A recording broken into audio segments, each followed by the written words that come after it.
নমস্কার, আমি পার্থরাজ মিশ্র, শিক্ষক অমর শ্রী রঘুনাথ হাই স্কুল। আপনাদের সবাইকে আজ আরও একবার অ্যারাইজ অ্যান্ড অ্যাওয়েকের ক্লাসরুমে স্বাগত জানাই। আমার স্নেহের ছাত্রছাত্রীরা, আশা করি তোমরা সবাই ভালো আছো। আজকে আমি ক্লাস 10-এর ভূগোল বিষয়ে আলোচনা করব। আজকে যে ক্লাসটা আমার আলোচনার জন্য আমি তোমাদের কাছে রেখেছি সেটা হচ্ছে দশম শ্রেণীর আঞ্চলিক ভূগোল অংশের ভারতের জলবায়ু অধ্যায়ের ভারতের জলবায়ুর নিয়ন্ত্রক সমূহ। আবারও ভালো করে দেখো, ভারতের জলবায়ুর নিয়ন্ত্রক সমূহ। আমরা ইংরেজিতে কি বলতে পারি না, factors affecting the climate of India. অর্থাৎ ভারতের জলবায়ুকে যে সমস্ত বিষয়গুলো নিয়ন্ত্রণ করে। তাহলে নিয়ন্ত্রক কথাটা যদি আমরা বুঝে নিতে পারি তাহলে আমাদের কাছে কিন্তু বিষয়টা একেবারে সোজা হয়ে যাবে। নিয়ন্ত্রক আমরা কাকে বলি? নিয়ন্ত্রক বলতে আমরা বুঝি যারা নিয়ন্ত্রণ করে। এবারে এখানে নিয়ন্ত্রণ কাকে করা হচ্ছে না, ভারতের জলবায়ুকে। তাহলে আমরা জলবায়ু কাকে বলে গত ক্লাসে আলোচনা করেছি, আবহাওয়া কাকে বলে আলোচনা করেছি, ভারতের জলবায়ুর বৈশিষ্ট্যগুলো আলোচনা করেছি। আজকে আলোচনা করব ভারতে যে সমস্ত জলবায়ুর বৈশিষ্ট্যগুলো আমরা দেখতে পাই, সেই জলবায়ুর বৈশিষ্ট্যগুলোর পেছনে কে বা কারা বা কোন কোন বিষয়গুলো কলকাঠি নাড়ে। আমরা কলকাঠি নাড়ে এই কথাটা ব্যবহার করলাম তোমাদের কাছে বিষয়টা সহজ করে বোঝানোর জন্য।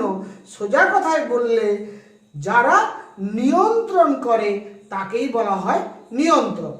অর্থাৎ ভারতবর্ষের জলবায়ুকে যে সমস্ত বিষয়গুলো নিয়ন্ত্রণ করে তাকেই আমরা বলি নিয়ন্ত্রক। এবারে দেখো ভারতের জলবায়ুর নিয়ন্ত্রকগুলো কে কে। আমরা যদি এটা ভালো করে আগে দেখে নিই তাহলে কিন্তু ব্যাখ্যা করতে সুবিধা হবে। ভারতের জলবায়ুর নিয়ন্ত্রকগুলো হলো ভারতের অবস্থান, ভারতবর্ষের অক্ষাংশগত বিস্তৃতি, ভূপ্রকৃতি, সমুদ্রের অবস্থান, হিমালয় পর্বতের অবস্থান, মৌসুমী বায়ু, ক্রান্তীয় ঘূর্ণবাত, পশ্চিমী ঝঞ্ঝা, জেট বায়ু এবং এল নিনো ও লা নিনা। এই 10টি বিষয় ভারতের জলবায়ুকে নিয়ন্ত্রণ করে। তোমাদেরকে একটু সুবিধা হবে যদি তোমরা বায়ুমণ্ডল চ্যাপ্টারে বায়ুমণ্ডলের উষ্ণতার তারতম্যের কারণগুলি একটি ভিডিও আমার করা আছে, ওই ভিডিওটা যদি তোমরা একবার দেখে নাও তাহলে কিন্তু আজকের এই ক্লাসটা তোমাদের বুঝতে খুব সুবিধে হবে। অর্থাৎ বায়ুমণ্ডল চ্যাপ্টারে বায়ুমণ্ডলের উষ্ণতার তারতম্যের কারণগুলো কি কি তা আমার একটা ভিডিও তৈরি করা আছে, সেই ভিডিওটা তোমরা একবার সময় করে দেখে নিও, তাহলে কিন্তু আজকের ক্লাসটা তোমাদের বুঝতে সুবিধে হবে। দ্বিতীয় একটা গুরুত্বপূর্ণ কথা তোমাদের বলে রাখি, আমি তোমাদের জন্য যে বোর্ড ওয়ার্কটা উপস্থাপন করেছি, এই বোর্ড ওয়ার্কটাতে আমি কিন্তু প্রথম 8টি যে পয়েন্ট, এই 8টি পয়েন্টের ব্যাখ্যা এখানে লিখিতভাবে উপস্থাপন করিনি, কারণ ওই বিষয়গুলো তুলনামূলক সোজা। তোমাদের আমি যদি একবার মুখে বলে দিই তোমরা বুঝতে পেরে যাবে। অর্থাৎ ভিডিওটা যদি তোমরা মন দিয়ে দেখো তাহলেই প্রথম 8টি পয়েন্ট তোমাদের বুঝতে কোনো অসুবিধে থাকবে না। বাট যে দুটো পয়েন্ট নিয়ে ছাত্রছাত্রীদের বুঝতে একটু কষ্ট হয়, যে দুটো পয়েন্ট তুলনামূলকভাবে একটু কঠিন, সেই দুটো পয়েন্টকে আমি তোমাদের কিন্তু একেবারে নোটসের আকারে লিখিতভাবে সংক্ষিপ্ত নোটসের আকারে বোর্ডে উপস্থাপন করেছি। তোমরা যদি বোর্ড থেকে ওই দুটো পয়েন্ট একটু খাতায় লিখে নাও তাহলে কিন্তু পরীক্ষার সময় এখান থেকে যা প্রশ্ন পড়বে তুমি কিন্তু সহজেই লিখতে পারবে। এখান থেকে সাধারণত কিরকম প্রশ্ন পড়ে, সাধারণত একটা বড় প্রশ্ন পড়তে পারে, 5 নম্বরের বড় প্রশ্ন। কিরকম না, ভারতবর্ষের আবহাওয়া জলবায়ুর যে সমস্ত নিয়ন্ত্রকগুলি আছে তার মধ্যে প্রধান 5টি বা প্রধান 3টি নিয়ন্ত্রক সম্পর্কে বিস্তৃত আলোচনা করো। তাহলে আমি 10টি এখানে নিয়ন্ত্রকের কথা বলেছি, তোমাকে কিন্তু পরীক্ষাতে প্রশ্নপত্রে বলে দেওয়া হবে হয় 3টি লেখো নতুবা 5টি লেখো। তাহলে যদি 3টি লিখতে বলে তাহলে 3টি প্রধান পয়েন্টকে তুমি ব্যাখ্যা করবে, 5টি বললে 5টি প্রধান পয়েন্টকে ব্যাখ্যা করবে। কিন্তু অবশ্যই বড় প্রশ্নের ক্ষেত্রে 10টি পয়েন্টই কিন্তু উল্লেখ করে দেবে, অর্থাৎ পয়েন্ট 10টা উল্লেখ করবে, ব্যাখ্যা করবে 3টে বা 4টে বা 5টা, যেমনটা প্রশ্নপত্রে বলা থাকবে। এই ধরনের একটা বড় প্রশ্ন পড়ে। আর কি প্রশ্ন পড়ে না, এখান থেকে 2 নম্বরের বা 3 নম্বরের প্রশ্ন আসতে পারে। কিরকম প্রশ্ন না, তোমাকে পরিষ্কার করে জিজ্ঞেস করলো যে জেট বায়ুর সঙ্গে মৌসুমী বায়ুর সম্পর্ক আলোচনা করো, বা ভারতবর্ষের জলবায়ুতে জেট বায়ুর ভূমিকা আলোচনা করো। ভারতের জলবায়ুকে জেট বায়ু কিভাবে নিয়ন্ত্রণ করে সংক্ষেপে লেখো। তাহলে জেট বায়ু ভারতের জলবায়ুকে কিভাবে নিয়ন্ত্রণ করে, বা মৌসুমী বায়ুর সঙ্গে জেট বায়ুর সম্পর্ক কেমন, এই ধরনের প্রশ্ন যদি পড়ে তখন তোমরা কিন্তু শুধুমাত্র জেট বায়ুর যে পয়েন্টটা সেইটা আলোচনা করলেই হবে। অর্থাৎ জেট বায়ু, গ্রীষ্মকালীন জেট, শীতকালীন জেট, এই অংশটা আলোচনা করলেই কিন্তু তোমার লেখাটা হয়ে যাবে। আবার কখনো কখনো বলা হয় যে এল নিনো বলতে কি বোঝো, বা লা নিনা বলতে কি বোঝো। এল নিনো লা নিনা আমাদের ভারতবর্ষের জলবায়ুকে কিভাবে প্রভাবিত করে, বা দক্ষিণ পশ্চিম মৌসুমী বায়ুকে এল নিনো এবং লা নিনা কিভাবে প্রভাবিত করে, এরকম প্রশ্ন কিন্তু 2 নম্বরের বা 3 নম্বরের আসতে পারে। এল নিনো কাকে বলে আসতে পারে, লা নিনা কাকে বলে আসতে পারে, জেট বায়ু কাকে বলে আসতে পারে, জেট বায়ুর সংজ্ঞা দাও, জেট বায়ু বলতে কি বোঝো, এল নিনো বলতে কি বোঝো, এই ধরনের 2 নম্বরের প্রশ্ন হতে পারে। আবার কখনো কখনো মৌসুমী বায়ুর সঙ্গে জেট বায়ুর সম্পর্ক, বা এল নিনোর সঙ্গে দক্ষিণ পশ্চিম মৌসুমী বায়ুর সম্পর্ক, এই ধরনের প্রশ্ন কিন্তু আসতে পারে। তাই আমি কিন্তু তোমাদেরকে 10টা পয়েন্টই আজকের ভিডিওতে আলোচনা করে দেব। তার মধ্যে প্রথম 8টা পয়েন্ট আমি ম্যাপ দেখিয়ে তোমাদেরকে ব্যাখ্যা করে দেব। মন দিয়ে তোমরা পুরো ভিডিওটা কিন্তু দেখবে। আমি ক্লাসটা মূল ক্লাসটা শুরু করার আগে একটিবার সকলকে অনুরোধ করব, এখনো যারা আমার চ্যানেলটি সাবস্ক্রাইব করেননি দয়া করে সাবস্ক্রাইব করে নেবেন। যারা সাবস্ক্রাইব করেছেন তাদেরকে আন্তরিক কৃতজ্ঞতা জানিয়ে আজকের ক্লাস আমি শুরু করছি। প্রথম যে বিষয়টা সেটা হচ্ছে ভারতের অবস্থান। এই ভারতের অবস্থানটা বুঝতে গেলে আমি তোমাদেরকে একটু ভারতের ম্যাপটাকে দেখতে বলবো। ভারতবর্ষের ম্যাপটা দেখো। ভারতবর্ষ কিন্তু আমরা জানি দক্ষিণ বা দক্ষিণ পূর্ব এশিয়ার একটা দেশ। এই দক্ষিণ বা দক্ষিণ পূর্ব এশিয়ার যে দেশটা ভারতবর্ষ, এই দেশের ঠিক মাঝখান দিয়ে কিন্তু কর্কট ক্রান্তি রেখা প্রসারিত হয়েছে। আমি যে তোমাদের স্কেল দিয়ে দেখাচ্ছি এইটা হচ্ছে 23.5 ডিগ্রি উত্তর অক্ষাংশ বা কর্কট ক্রান্তি রেখা। স্বাভাবিকভাবে বুঝতে পারছো এই কর্কট ক্রান্তি রেখা ভারতবর্ষের মাঝখান দিয়ে গেছে, মানে হচ্ছে ভারতবর্ষের দক্ষিণ দিকটা হচ্ছে উষ্ণমণ্ডলের অন্তর্গত, আর ভারতবর্ষের উত্তর দিকটা নাতিশীতোষ্ণ মণ্ডলের অন্তর্গত। এটা কিন্তু আমরা ভালোভাবে বুঝতে পেরে যাচ্ছি।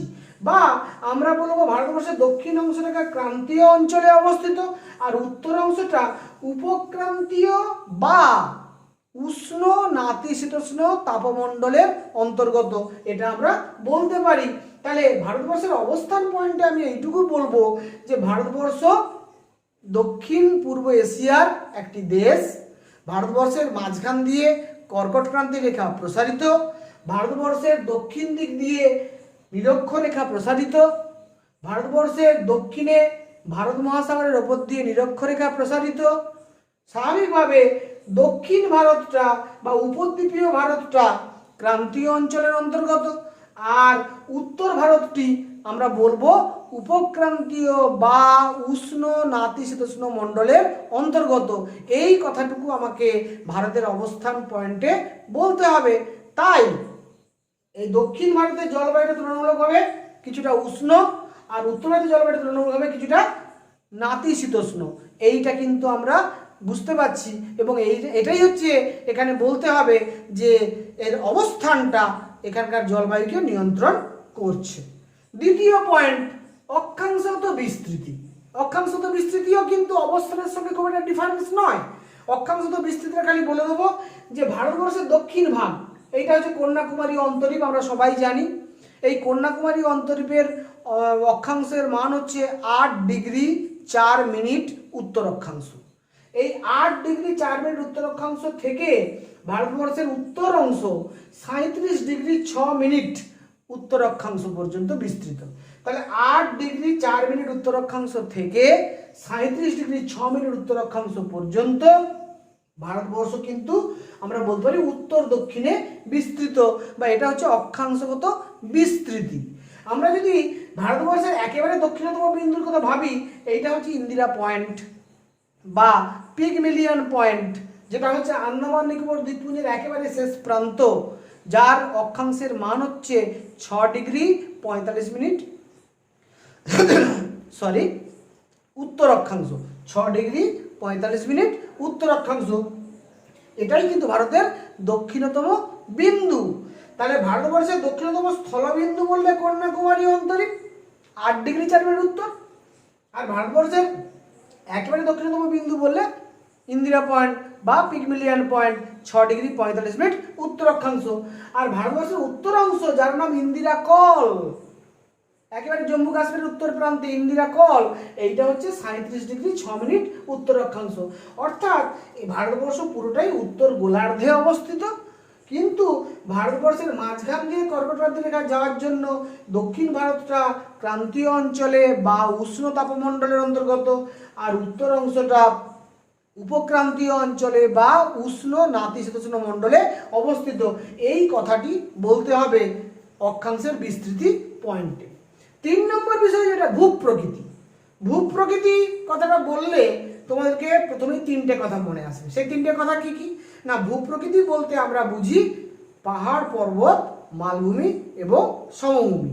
অর্থাৎ ভারতবর্ষের কোন স্থান সমুদ্র সমতল থেকে কতটা উঁচুতে অবস্থিত, অর্থাৎ আপেক্ষিক উচ্চতা কেমন, ভূপৃষ্ঠের আপেক্ষিক উচ্চতা কোথায় কেমন। আমরা যদি দেখি যে ভারতবর্ষের উত্তর দিকে সুবিশাল হিমালয় পর্বতমালা বা উত্তরের পার্বত্য অঞ্চল আছে, শুধু হিমালয় পর্বত নয়, হিমালয় পর্বত আছে, কারাকোরাম পর্বত আছে, এদিকে উত্তর পূর্ব দিকে পূর্বাচল পর্বতমালা আছে, নাগা, লুসাই, পাটকই, এই সমস্ত মিসমি বিভিন্ন পর্বতগুলো এখানে অবস্থান করছে। এখানে সুবিশাল হিমালয় পার্বত্য অঞ্চল আছে, এখানে কারাকোরাম পার্বত্য অঞ্চল আছে। তাহলে এগুলো হচ্ছে ভূপ্রকৃতিগতভাবে পার্বত্য অঞ্চল। তারপরে এখানে আমরা দেখব সিন্ধু সমভূমি, গঙ্গা সমভূমি এবং ব্রহ্মপুত্র সমভূমি, যেটাকে আমরা উত্তর ভারতের সুবিশাল সমভূমি বলি, আর দক্ষিণ অংশে আমরা দাক্ষিণাত্যের মালভূমি বলি। এগুলো কিন্তু আমি ভারতবর্ষের ভূপ্রকৃতি চ্যাপ্টারে বিস্তৃতভাবে আলোচনা করেছি। এবং পশ্চিম দিকে পশ্চিমঘাট পর্বতমালা আছে, মধ্যভাগে বিন্ধ্য পর্বতমালা আছে, সাতপুরা পর্বতমালা আছে, এবং পূর্ব দিকে পূর্বঘাট পর্বত আছে, এখানে আরাবল্লী পর্বত আছে। এইগুলো হচ্ছে পার্বত্য অঞ্চল, এইগুলো হচ্ছে সমভূমি অঞ্চল, আর এই অংশটা হচ্ছে দাক্ষিণাত্যের মালভূমি অঞ্চল। এখানে ছোটনাগপুর মালভূমি আছে, এখানেও মধ্য ভারতের বিভিন্ন উচ্চভূমি বা মালভূমি আছে। তাহলে ভারতবর্ষে কোথাও পার্বত্য অঞ্চল আছে, কোথাও সমভূমি অঞ্চল আছে, কোথাও মালভূমি অঞ্চল আছে। এই যে উচ্চতার পার্থক্য, এই উচ্চতার পার্থক্যের ফলে কি ঘটে না, আমরা জানি যে ট্রপোস্ফিয়ারের মধ্যে প্রতি 1000 মিটার উচ্চতায় 6.4°C করে তাপমাত্রা কমে যায়, যাকে আমরা বলি ল্যাপস রেট বা উষ্ণতা হ্রাসের স্বাভাবিক গড় বা উষ্ণতা অবক্রমের স্বাভাবিক গড়। এই যে প্রতি 1000 মিটার উচ্চতায় বা প্রতি 1 কিলোমিটার উচ্চতায় 6.4°C করে তাপমাত্রা কমে যায়, তাই এই উচ্চতার পার্থক্যের জন্য, ভূমি রূপের পার্থক্যের জন্য, ভূপ্রকৃতির পার্থক্যের জন্য ভারতবর্ষের বিভিন্ন স্থানে বিভিন্ন ধরনের উষ্ণতা বছরের বিভিন্ন সময় আমরা লক্ষ্য করি। তাহলে উচ্চতা কিন্তু উষ্ণতাকে নিয়ন্ত্রণ করে, স্বাভাবিকভাবে জলবায়ুকেও নিয়ন্ত্রণ করবে, তোমরা বুঝতেই পারছো। তাহলে ভারতের ভূপ্রকৃতির আলোচনায় কিন্তু তুমি বলবে যে ভারতবর্ষের বিভিন্ন স্থানে পার্বত্য অঞ্চল আছে, মালভূমি অঞ্চল আছে, সমভূমি অঞ্চল আছে, ফলে সব জায়গার উচ্চতা সমান নয়। উচ্চতা বাড়লে উষ্ণতা কমে ট্রপোস্ফিয়ারের মধ্যে, আমরা জানি। এই উষ্ণতা হ্রাসের গড় হচ্ছে প্রতি 1000 মিটার উচ্চতায় 6.4°C।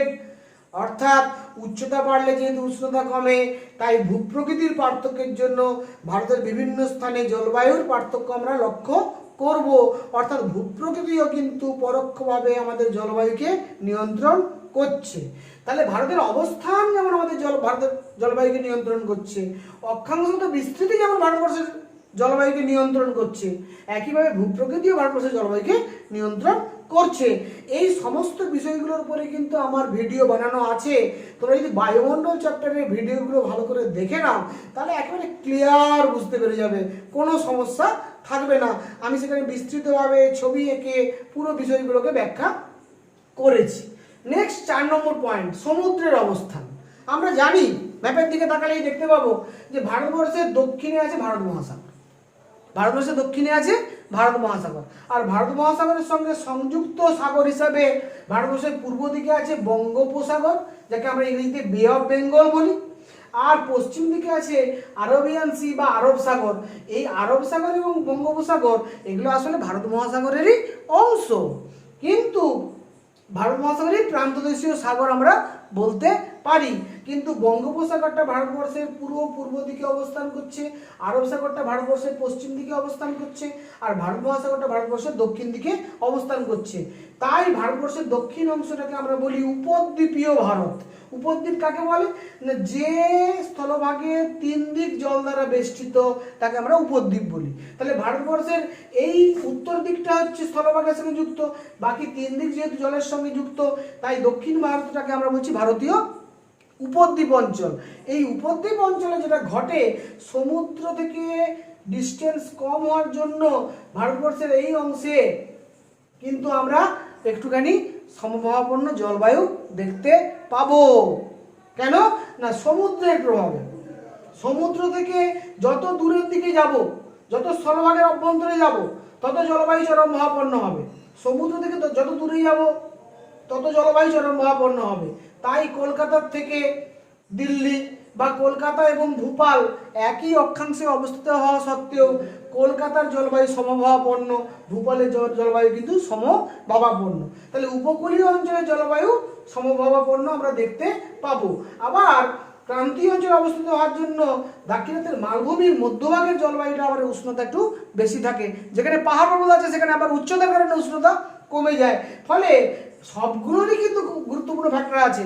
কখনো সমুদ্র উষ্ণতাকে নিয়ন্ত্রণ করছে, কখনো সমুদ্র থেকে দূরত্ব উষ্ণতাকে নিয়ন্ত্রণ করছে, কখনো উচ্চতা সমুদ্র উষ্ণতাকে নিয়ন্ত্রণ করছে।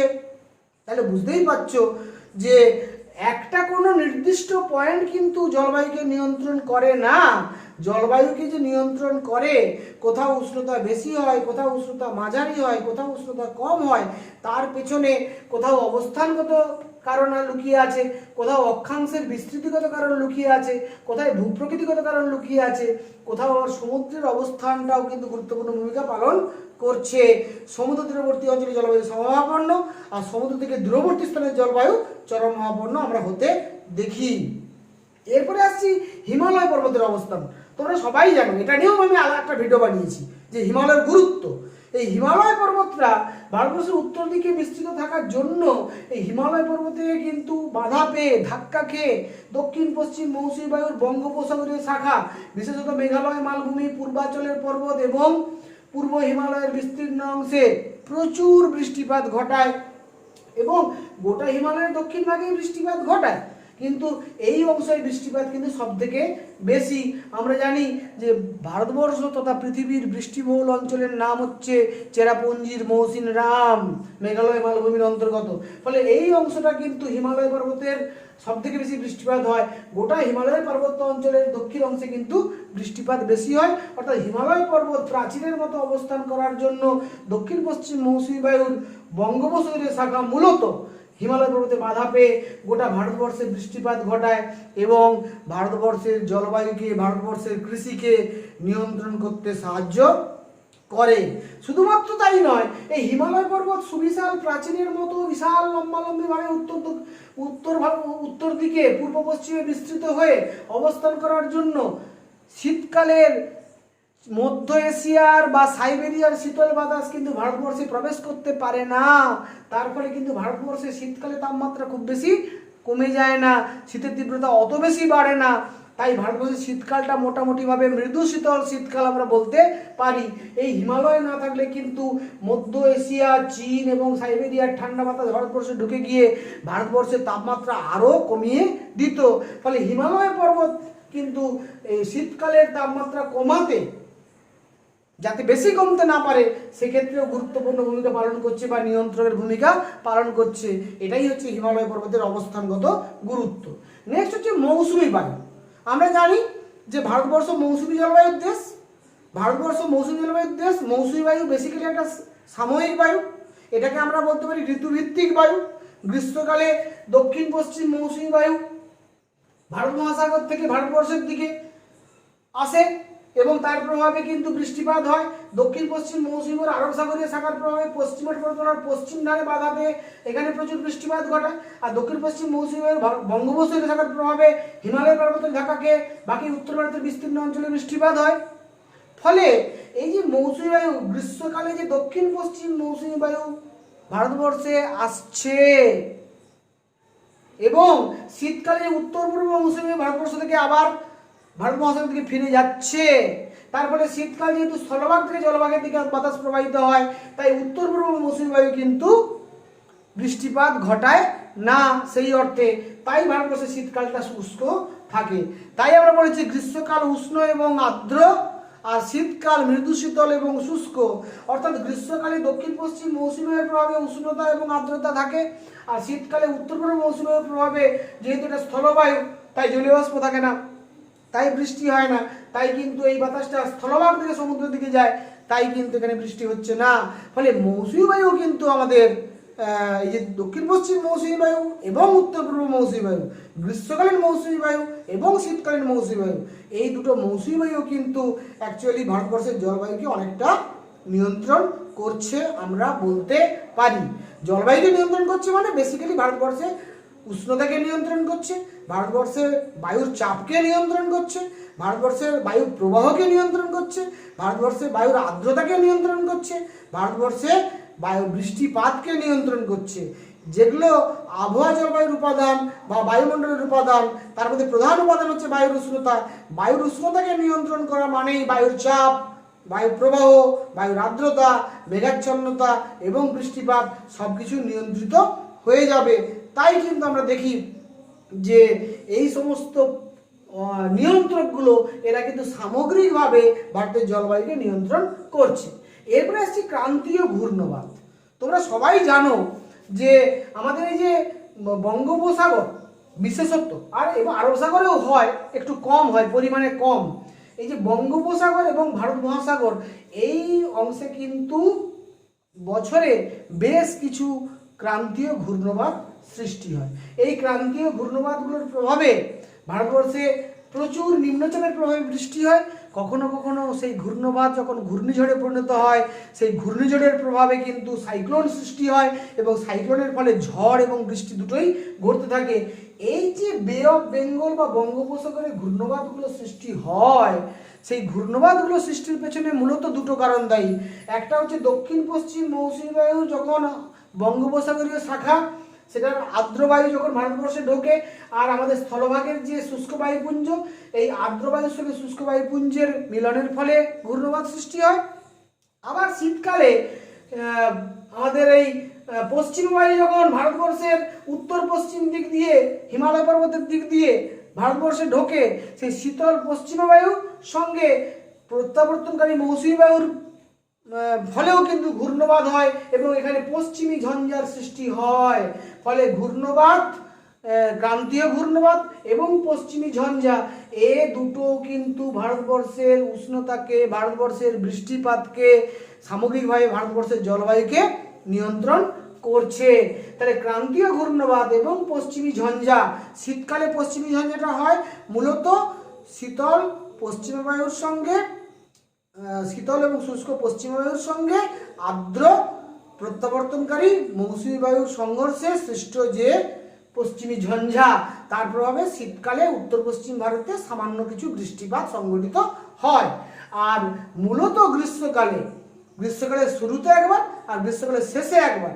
গ্রীষ্মকালের শুরুতে যেটা হয় সেটা মূলত কালবৈশাখী নামে পরিচিত, আর বা ক্রান্তীয় ঘূর্ণিবাদ আমরা ঘূর্ণিঝড় হিসেবেও দেখি। এই যে কদিন আগে আমফান হলো তোমরা দেখলে, ঠিক কিন্তু গ্রীষ্মের শুরুতে আমফানটা হয়েছে।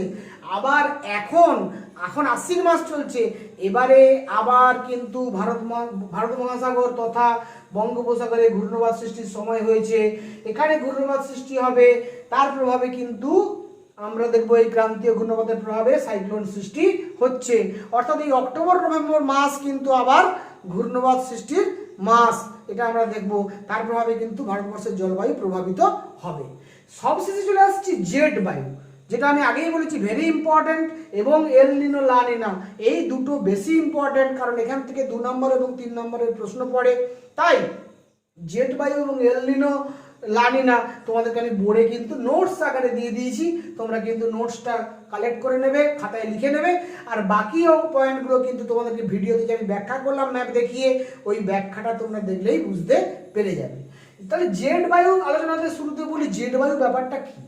জেট বায়ু কিন্তু আমাদের ভূপৃষ্ঠে অবস্থিত কোনো বায়ু নয়।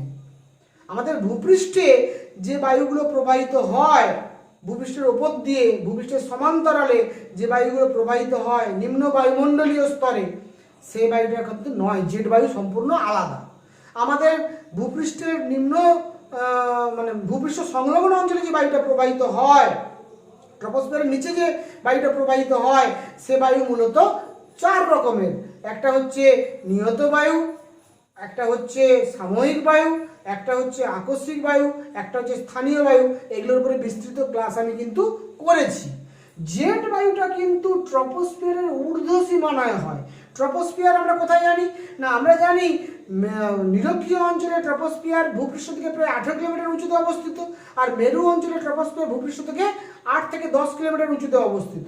তাহলে এই আমাদের ভারতবর্ষের যদি নিরিখে ভাবি, তাহলে ভারতবর্ষের ট্রপোস্ফিয়ারের ঊর্ধ্ব সীমানা মানে ভূপৃষ্ঠ থেকে প্রায় 18 কিলোমিটার উঁচুতে, ভূপৃষ্ঠ থেকে প্রায় 18 কিলোমিটার উঁচুতে।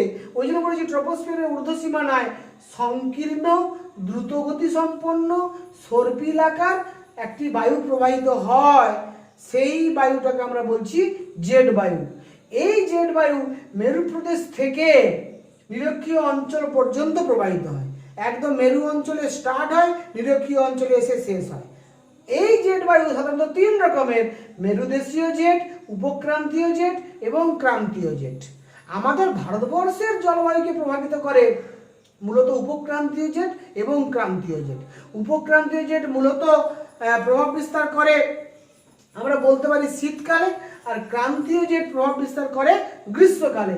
কিভাবে গ্রীষ্মকালীন জেট এবং শীতকালীন জেট বায়ু ভারতবর্ষের জলবায়ুকে নিয়ন্ত্রণ করে, তোমাদেরকে জাস্ট বোর্ডটা একটু দেখে নিতে বলবো। দেখো আমি লিখেছি যেটা, সেটা তুমি সেইটুকু বললেই কিন্তু পরীক্ষাতে ক্লাস 10-এর জন্য যথেষ্ট।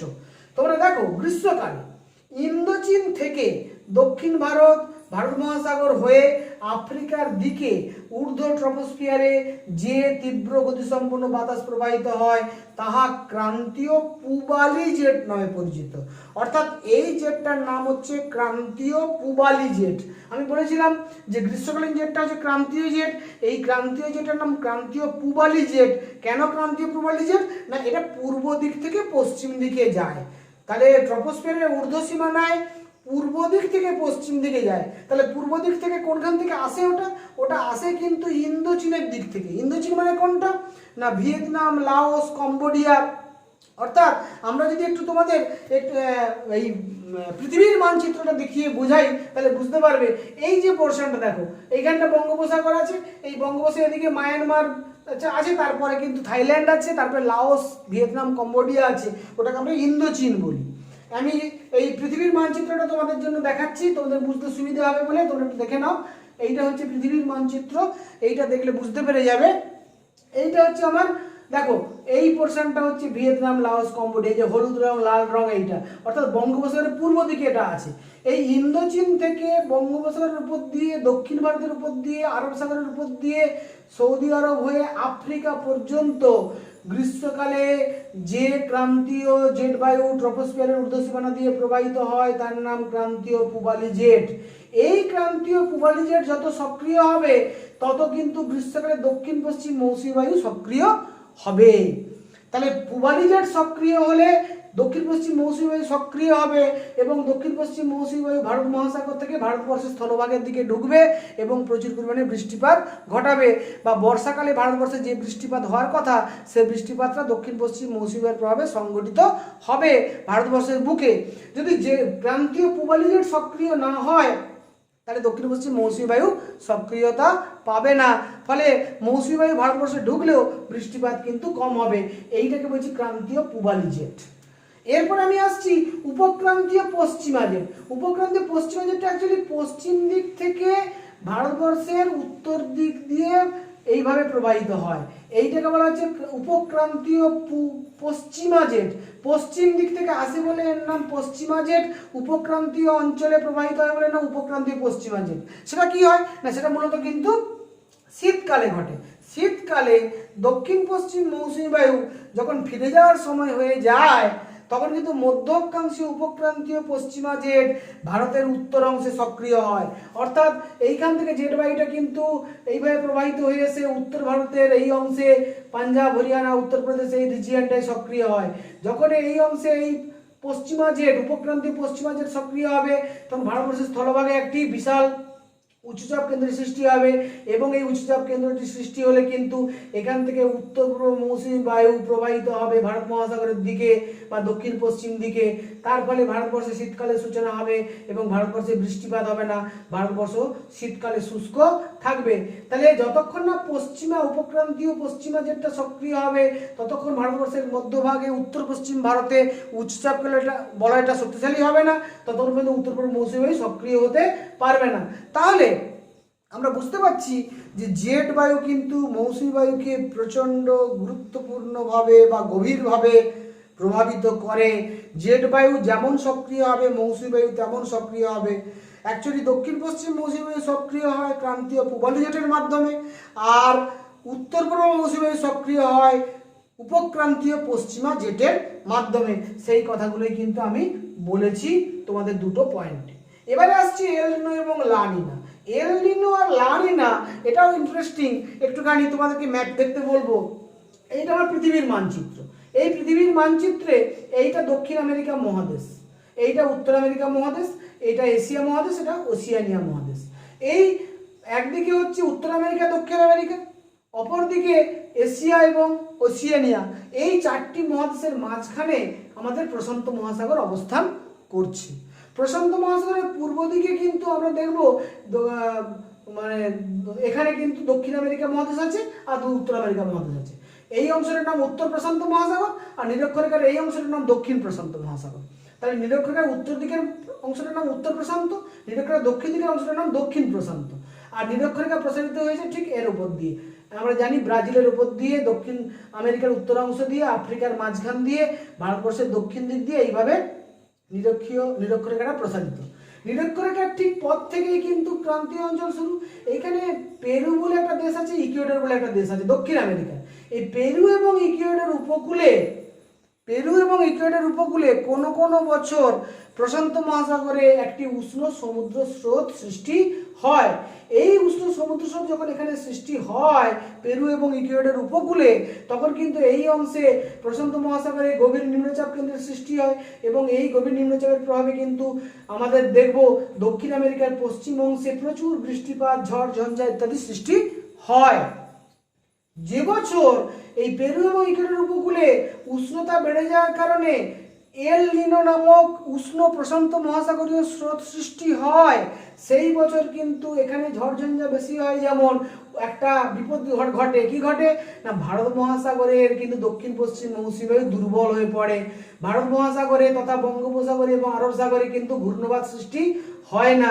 ফলে এল নিনো এবছর সক্রিয় হয়, সে বছর কিন্তু ভারত মহাসাগরে ঘূর্ণবাত কম হওয়ার কারণে, দক্ষিণ পশ্চিম মৌসুমী বায়ু কম সক্রিয় হওয়ার কারণে এখানে কিন্তু বৃষ্টিপাত কম হবে ভারতবর্ষে। এবং ওই বছর কিন্তু অর্থাৎ এল নিনো বছরে কিন্তু ভারতবর্ষে বৃষ্টিপাত স্বাভাবিকের তুলনায় কম হয় এবং পশ্চিমের রাজ্যগুলোতে বৃষ্টিপাত খুব কম হয়ে খরা সৃষ্টি হতে আমরা দেখি। তাহলে এল নিনো যখন সক্রিয়, ভারতবর্ষে কিন্তু বৃষ্টিপাত স্বাভাবিকের তুলনায় কম এবং পশ্চিমের রাজ্যগুলোতে খরা সৃষ্টির সম্ভাবনা। এই এল নিনোর ঠিক বিপরীত অবস্থার নাম হচ্ছে লা নিনা। লা নিনা ব্যাপারটা কি না, লা নিনা হচ্ছে যে বছরগুলোতে, সব বছরে কিন্তু হয় না, যে বছরগুলোতে এই দক্ষিণ আমেরিকার পশ্চিমে পেরু এবং ইকুয়েডর উপকূলে, দক্ষিণ আমেরিকার পশ্চিমে পেরু এবং ইকুয়েডর উপকূলে স্বাভাবিকের থেকে উষ্ণতা 4 ডিগ্রি সেন্টিগ্রেড কমে যায়, অপেক্ষাকৃত শীতল সমুদ্র স্রোত প্রবাহিত হয়, সে বছর কিন্তু এখানে এত বেশি ঝড় বৃষ্টি হয় না। কিন্তু সে বছর কিন্তু ভারত মহাসাগরের ঘূর্ণবাত সক্রিয় হয়, দক্ষিণ পশ্চিম মৌসুমী বায়ু বেশি সক্রিয় হয়, তারপরে কিন্তু ভারতবর্ষে সে বছর বৃষ্টিপাত বেশি পরিমাণে হয়। এই লা নিনা সক্রিয় হলে ভারতবর্ষে বৃষ্টিপাত বেশি হবে, আর এল নিনো সক্রিয় হলে ভারতবর্ষে বৃষ্টিপাত কম হবে। অর্থাৎ এল নিনো ভারতবর্ষের ঘূর্ণবাতকে এবং দক্ষিণ পশ্চিম মৌসুমীকে দুর্বল করে, আর লা নিনা ভারত মহাসাগরীয় ঘূর্ণবাত এবং দক্ষিণ পশ্চিম মৌসুমীকে সক্রিয় করে। এইভাবে এল নিনো এবং লা নিনা ভারতবর্ষে দক্ষিণ পশ্চিম মৌসুমী বায়ুর উপরে এবং ঘূর্ণবাতের উপরে প্রভাব বিস্তার করার ফলে ভারতবর্ষের জলবায়ু ব্যাপকভাবে প্রভাবিত হয়।